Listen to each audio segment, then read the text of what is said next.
Hello everyone, welcome to my channel. This is my first video and now we are going to talk about case studies, solving some real life problems and projects to having better understanding in finance. Finance is a very vast topic. To know the hidden portion, you must go deeper into finance. I have attached the Telegram group link where you can connect with me and also with many people, ask your doubts, give your answers, give your opinions and many more as we go along. Why case study? It gives you real world application of concepts.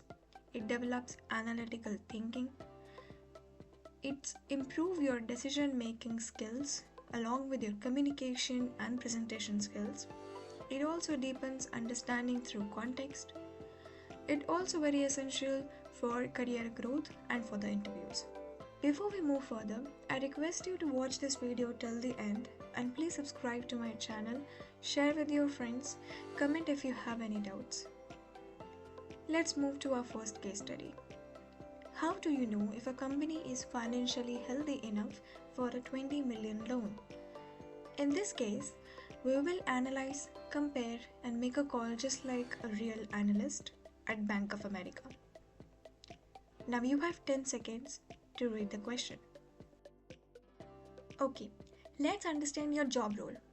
A credit risk analyst is someone who helps banks or financial institutions decide whether or not to lend money to a person or a company. They analyze things like the borrower's income, expenses, debts, the credit history and past behavior performance, the financial statements and ability to repay loans. Their goal is to figure out what's the risk that this person or business won't pay us back. If the risk is too high, the bank might say no to the loan or charge more interest to protect itself. So basically, a credit risk analyst is like a financial detective who protects the bank from losing money. Your task today is simple but critical. 2 NYSE listed companies have come to you and each requesting a 20 million loan. Your job is to decide who gets the money and who doesn't.